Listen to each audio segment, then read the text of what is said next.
Vamos abrir as nossas Bíblias na primeira carta de Pedro, capítulo de número 2. 1 Pedro, capítulo 2, do verso 1 ao verso 10. Se tem alguém sem Bíblia do seu lado, compartilhe a Bíblia com o irmão, com a irmã, para Deus falar aos nossos corações. O título diz assim: os crentes são a casa espiritual edificada em Cristo.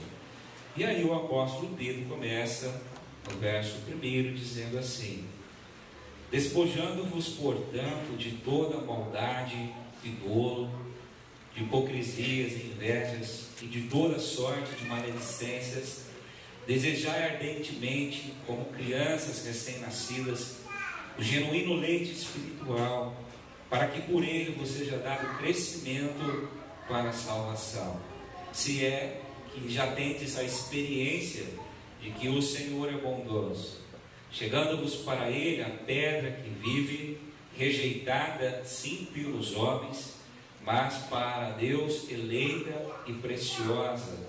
Também para vós mesmos, como pedras que vivem, sois edificados casa espiritual, para seres sacerdócio santo, a fim de oferecerdes sacrifícios espirituais agradáveis a Deus, por intermédio de Jesus Cristo. Por isso está na Escritura: eis que põe em Sião uma pedra angular, eleita e preciosa, e quem nela crer não será de modo algum envergonhado. Para vós outros, portanto, os que credes, é a preciosidade, mas para os descrentes, a pedra que os construtores rejeitaram, essa veio a ser a principal pedra angular, e pedra de tropeço e rocha de ofensa. São esses os que tropeçam na palavra, sendo desobedientes, para o que também foram postos.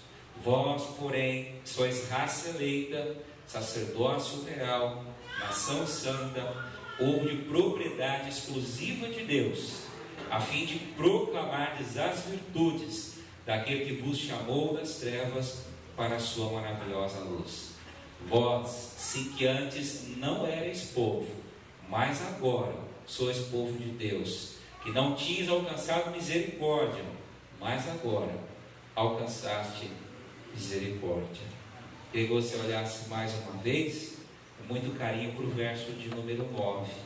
Vós, porém, sois raça eleita, sacerdócio real, nação santa, povo de propriedade exclusiva de Deus, a fim de proclamar as virtudes daquele que vos chamou das trevas para a sua maravilhosa luz.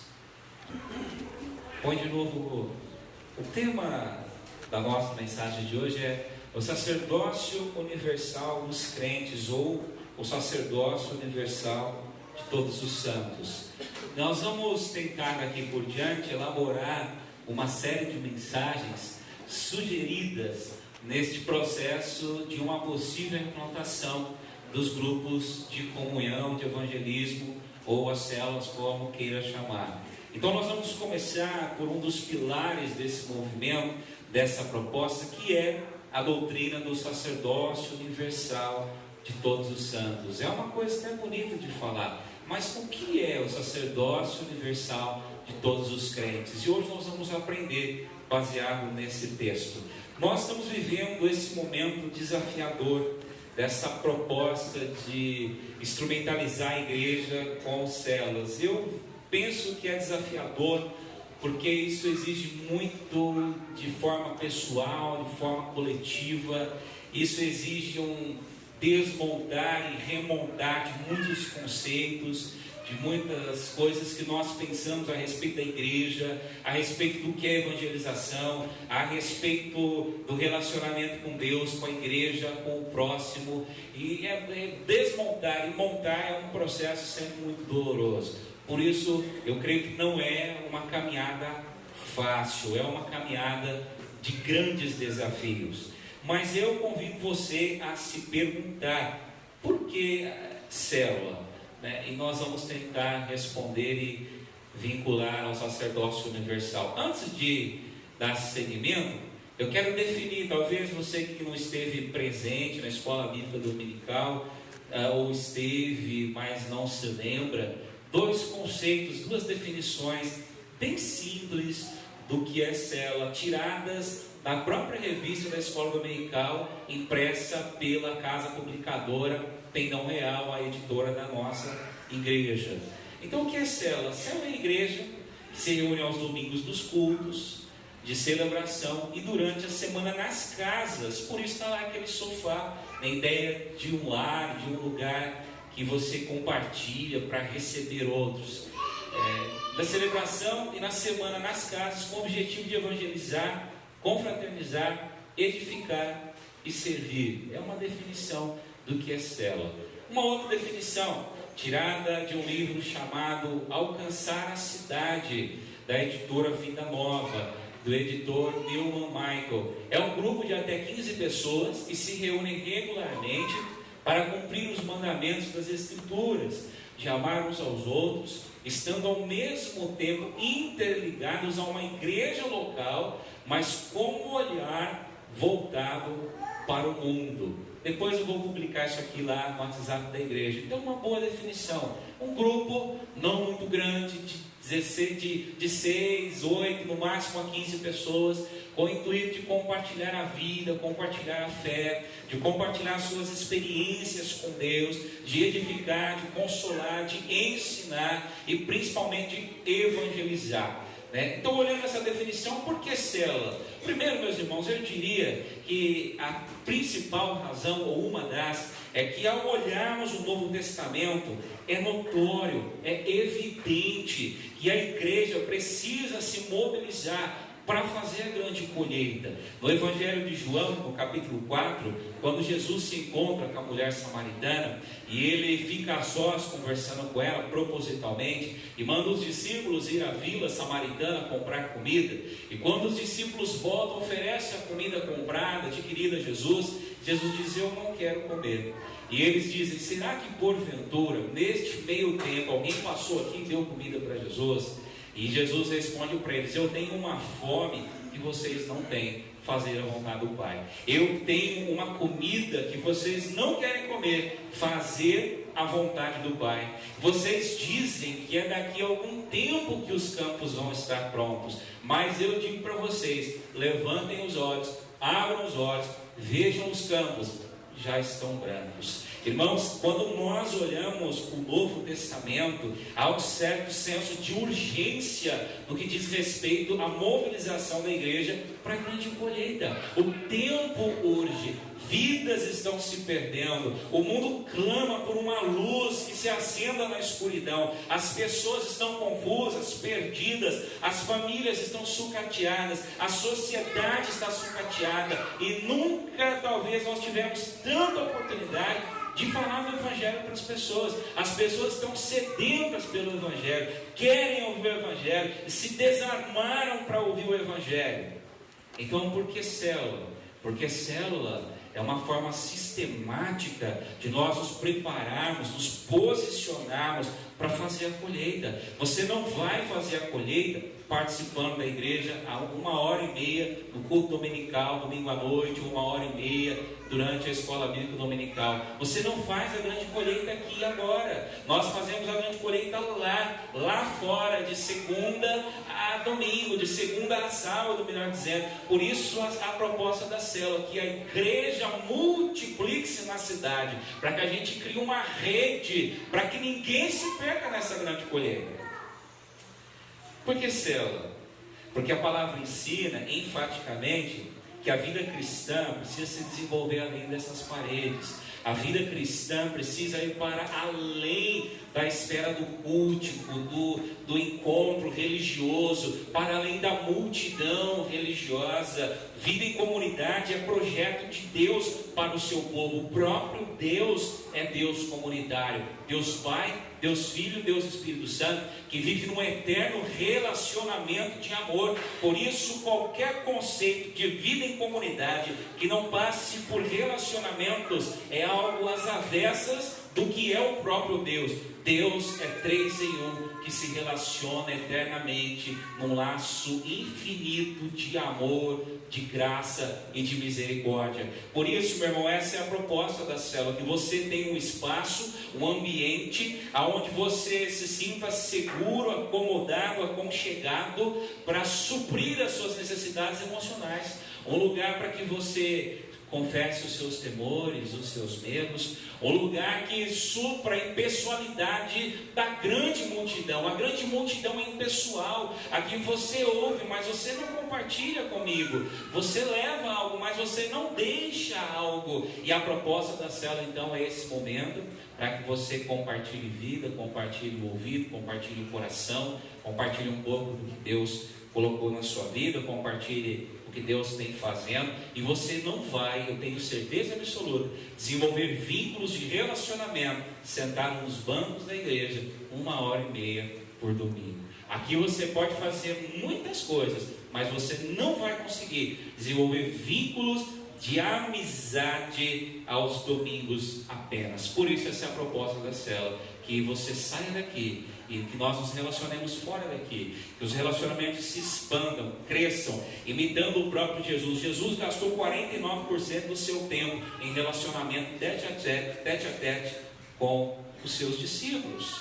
Por que célula, meu irmão? Porque os evangelhos nos mostram que o discipulado não é só informacional. Na minha mente, durante muito tempo, fui ensinado assim, e talvez na sua mente também, discipulado é uma classe que a gente monta, e o pastor compra a revista lá do Catecúmenos, coloca todo mundo emparelhado lá, um olhando para a nuca do outro, e ensina uma série de coisas a respeito da história da igreja. Jesus nos mostra que relacionamento é vida, é caminhada, é cognitivo, mas também é afetivo, é informação, mas também é relacionamento. E isso é o próprio Jesus que nos ensina. O discipulado de Jesus não foi numa sala de aula, o discipulado de Jesus foi na vida. Choraram juntos, se alegraram juntos, correram para não apanhar todos juntos, partiram o pão juntos, glorificaram a Deus, vida na vida. Por que célula? Porque quando nós olhamos para a vida da igreja, é nítido que a nossa razão de ser na história, irmãos, é ser comunidade de discípulos que vão na direção de outros que não conhecem o Evangelho, para que esses outros também se tornem discípulos e vão na direção de outros e de outros e de outros e de outros. Ou seja, nós somos sempre discípulos multiplicadores, e você não vai ser um discípulo multiplicador aos domingos no culto dominical, mas talvez num grupo menor, preparado, capacitado, treinado, ensinado para isso, você pode ser um discípulo, uma discípula multiplicadora do Evangelho, multiplicador de discípulos. Por que célula?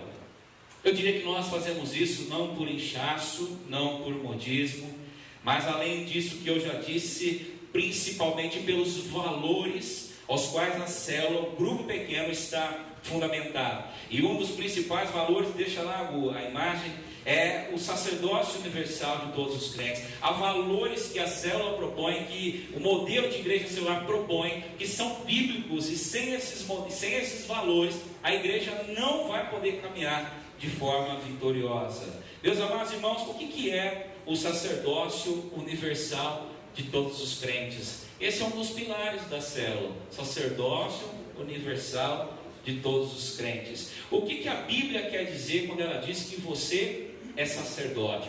Primeiro, vale lembrar que essa doutrina, a doutrina do sacerdócio universal de todos os crentes, não é nova. Quem restaurou essa doutrina, quem, meus amados, levantou essa questão, foi Lutero. Por quê? O que acontecia? É bom que nós saibamos disso. O sacerdócio universal de todos os crentes, se não há, é uma das principais doutrinas que os reformadores estabeleceram no término ou durante a reforma protestante. E o que acontecia naquele tempo? Vamos lembrar que nós estamos falando de uma época medieval. A Igreja Católica medieval pregava o seguinte conceito: havia uma distinção entre o homem carnal e o homem espiritual. Quem era o homem espiritual? O clérigo, o bispo, o padre, o sacerdote. Se você não pertencia ao clero, você então pertencia aos homens carnais.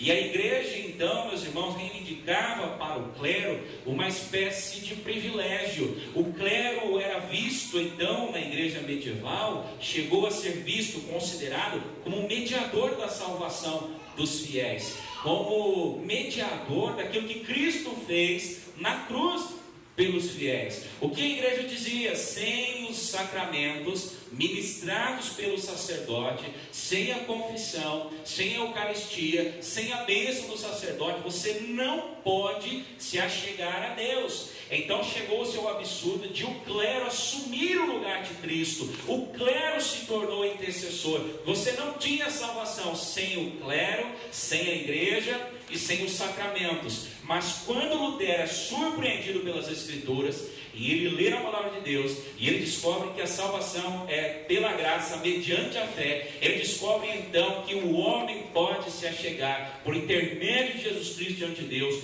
Em Jesus Cristo nós somos edificados casa espiritual. Em Jesus Cristo todos nós somos sacerdotes, temos livre acesso ao Deus de amor.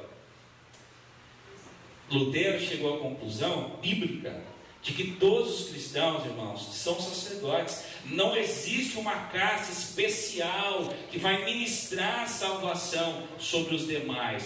Como isso se desdobra na prática?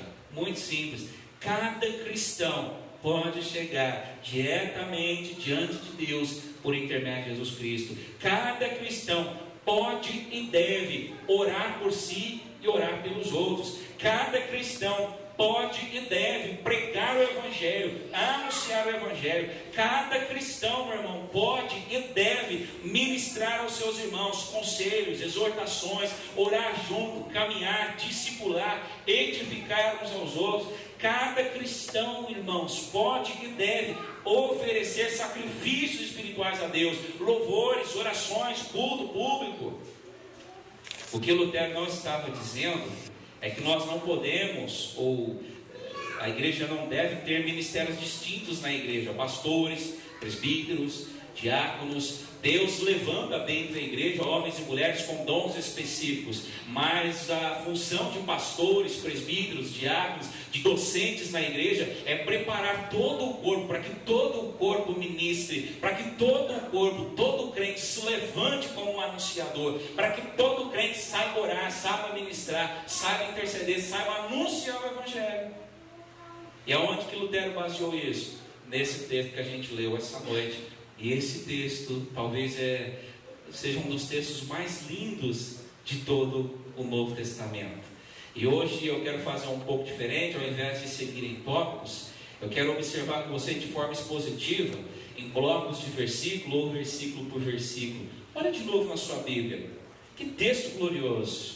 Olha o que o apóstolo Pedro nos diz. O apóstolo Pedro começa nos dizendo, para a gente entender o texto. Vamos entender primeiro o contexto. Pedro escreve, meu irmão, segundo os historiadores, no início da perseguição de Nero contra os cristãos.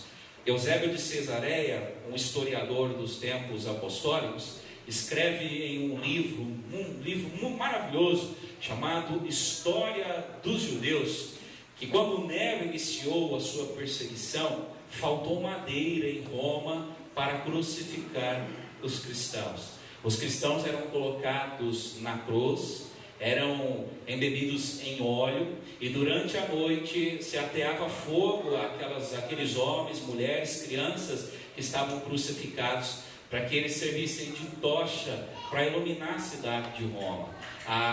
Esse historiador escrevendo, ele diz que homens e mulheres eram colocados na arena, e se colocava peles de bichos sobre homens e mulheres, e se soltavam os leões, os lobos selvagens, para que estraçalhassem as pessoas no Coliseu. Homens e mulheres eram cerrados ao meio, fritos em óleo quente, queimados, meus irmãos, nas ruas. Ou seja, não era fácil professar a fé em Cristo Jesus quando Pedro escreve essa carta.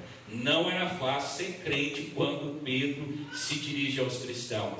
Por isso ele vai dizer assim: olha, não estranhe o sofrimento que está acontecendo. E os sofrimentos que vocês estão enfrentando, está lá no capítulo 1, outros irmãos ao redor do mundo estão enfrentando. Então ele escreve a carta com o intuito de animar aquele povo: não desistam, continuem, fiquem firmes na fé, porque vocês precisam saber quem vocês são e o que Deus espera que vocês façam. E aí então, meus irmãos, ele começa, depois da saudação inicial, já no meio do capítulo 1, a falar dos resultados da vida daqueles irmãos que, mesmo perseguidos, tinham um propósito nas mãos de Deus. E aí, quando nós chegamos no capítulo 2, o apóstolo Pedro está falando dos desdobramentos da vida cristã. E ele começa o capítulo 2 falando que a vida cristã pressupõe crescimento. Olhem na sua Bíblia a partir do 1º versículo, verso 1, 2 e 3. Despojando-vos, portanto, de toda maldade e dolo, de hipocrisias e invejas, de toda sorte de maledicência, desejai ardentemente, como crianças recém-nascidas, o genuíno leite espiritual, para que por ele vos seja dado crescimento para a salvação. O apóstolo Pedro começa dizendo que aquele que está em Cristo Jesus, depois de dizer nos versículos antes que aquele que está em Cristo santificou a sua vida, agora ele precisa crescer. Uma vez que ele foi alcançado por Deus, que ele foi separado por Deus, agora ele precisa desejar, desenvolver a sua vida, crescer, progredir. E como o cristão cresce? É muito claro no texto: se alimentando da palavra de Deus, como uma criança que mama o leite, que ingere o leite para crescer, para nutrir-se, para se fortalecer, para que a vida aconteça, prossiga. O cristão, segundo Pedro aqui, aquele que é casa espiritual em Deus, precisa alimentar-se da palavra, o leite espiritual, para que cresça em Cristo Jesus. Porém, meus irmãos, há uma orientação de Pedro: nós precisamos nos despojar daquilo que é carnal, que atrapalha o crescimento. Sem nos despojarmos daquilo que é carnal, nós não crescemos. E do que é que nós precisamos nos despojar para o crescimento? Ele diz aí no 1º versículo: de toda maldade, de todo dolo, de toda hipocrisia, de toda inveja, de toda sorte de maledicência. Esse mesmo versículo na Bíblia Viva fica mais interessante ainda. Ele vai dizer assim: portanto, liberte-se dos seus sentimentos de maldade e de todo engano, acabem com a falta de sinceridade, acabem com o ciúme, parem de falar dos outros por trás. Primeiro passo, irmãos, se nós queremos ser sacerdotes de Cristo Jesus, nós vamos crescer. E nós precisamos então começar uma reforma na nossa vida, no nosso coração. Nós somos desafiados pela palavra a nos despojarmos de coisas que contaminam o nosso crescimento, de coisas que emperram o nosso crescimento na vida cristã. E esse crescer, esse transformar, nós não expressamos isso no nosso cantar, nós não expressamos isso nos dogmas de fé que nós defendemos, nós expressamos isso na vida, no jeito que nós olhamos uns para os outros, no jeito que nós nos dirigimos uns aos outros, no jeito que nós falamos a respeito uns dos outros, do jeito que nós consideramos uns aos outros. Não sou eu quem digo, é a palavra. Nós não crescemos para lado nenhum, nem com célula, nem com missa, nem com reza brava, nem com o que você queira fazer, em igreja nenhuma, em lugar nenhum, em comunidade nenhuma, com pastor nenhum, com rebanho nenhum, se nós não nos despojarmos. A ideia é nos tirarmos isso como uma roupa suja, uma roupa imunda. Tira isso, joga fora, veste o novo em Cristo Jesus. E o novo em Cristo Jesus não admite o sentimento de maldade. O novo em Cristo Jesus não admite, meu irmão, a infidelidade, não admite o engano, não admite os ciúmes, não admite a porfia.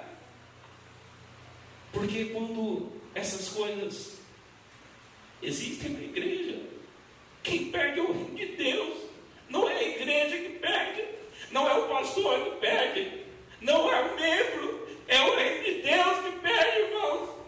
Quando isso existe no meio de nós, seja em qualquer coração, seja no meu, seja no seu, é o nome de Jesus que perde. Nós não vamos crescer, irmãos, se nós não nos livrarmos disso. E não falo isso com ódio, com raiva, eu falo isso com pesar, com pesar. Eu não saí daqui hoje, irmãos, e eu lutei essa semana, eu não queria pregar isso, e Deus insistiu tanto nesse texto, e hoje eu fui embora daqui e entendi por quê.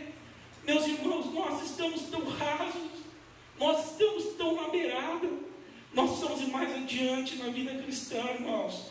Nós precisamos tirar isso do meio de nós, porque a gente precisa aprender a andar a segunda milha, a gente precisa aprender a dar outra face, irmãos.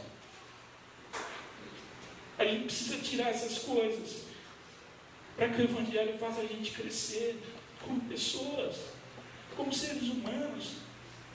Ninguém ganha quando o irmão sai da igreja, ninguém ganha quando uma igreja está ferida, ninguém ganha. Mas Pedro segue, e ele vai dizer que primeiro a gente vai precisar despojar de tudo isso. Isso é muito particular, irmãos. Eu sei do que eu preciso me despojar. Você sabe, cada qual sabe diante de Deus. Isso não é uma crítica, não é uma acusação. Cada qual sabe onde nós precisamos dizer: Espírito Santo, reforma a minha vida. Espírito Santo, reforma o meu viver. Espírito Santo, reforma o meu caráter.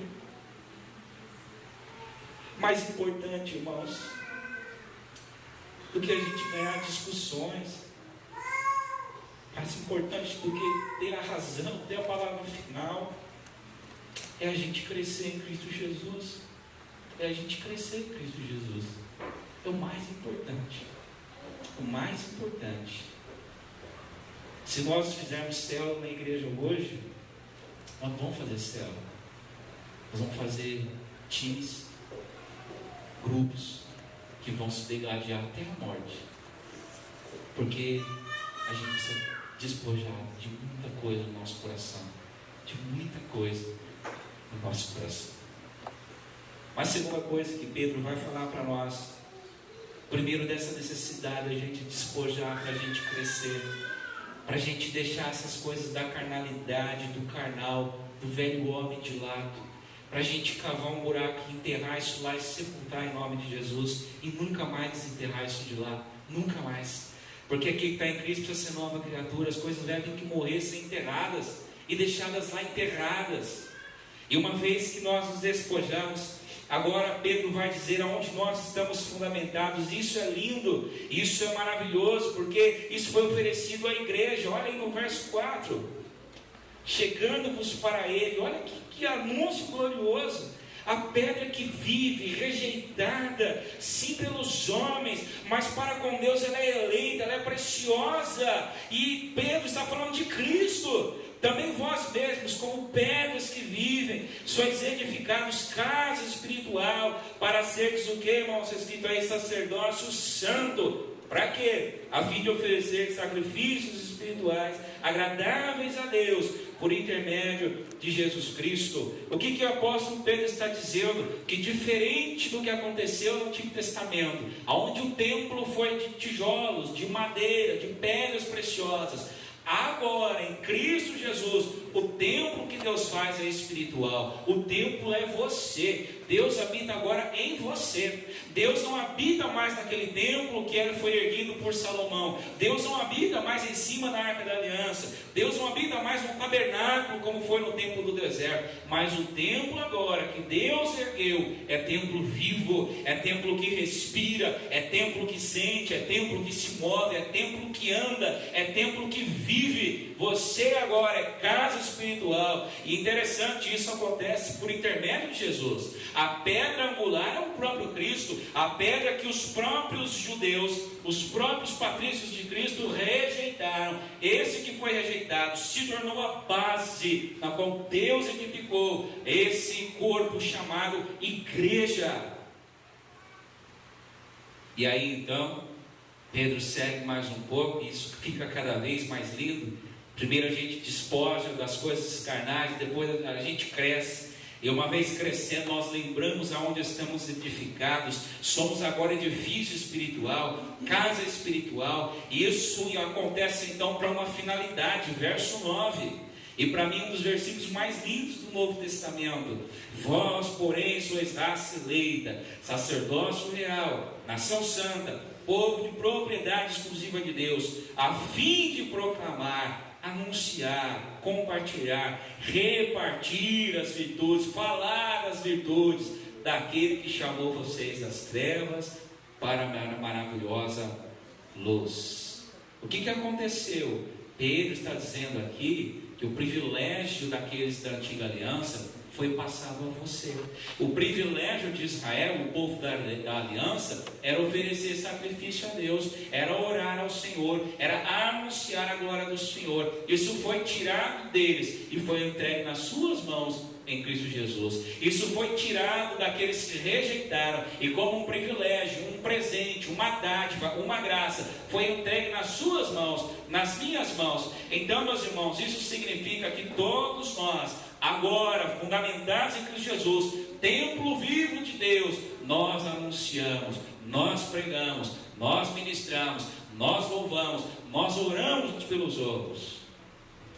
E aí, meu querido irmão, aonde nós somos templos vivos, gente que se despoja daquilo que é velho, gente que entende que está fundamentada em Cristo, e gente que se levanta para ser templo vivo de Deus no mundo. Essa igreja é uma igreja que vai evangelizar, essa igreja é uma igreja que vai crescer, porque isso muda a perspectiva. A nossa perspectiva ainda é muito medieval, a nossa mentalidade tem resquícios da mentalidade que Lutero aboliu lá na época medieval. Hoje, ainda na maior parte da cabeça dos crentes, tudo está centralizado nesse templo. Aqui é o lugar que Deus se manifesta. Não, você é o templo, e se você for embora daqui, a glória de Deus vai embora com você, lá para sua casa, para o seu trabalho, vai lá com você para o seu banho, para a sua janta. Aqui não é o templo é lá fora, o culto acontece lá fora. Aqui é só um coroar de tudo. Descentraliza do templo. Nós fazemos o que Jesus fez, meus irmãos. Jesus disse: ide pelo mundo e pregar o evangelho a toda criatura. Ou seja, Jerusalém não é mais o centro, o sacerdócio da tribo de Levi não é mais o centro.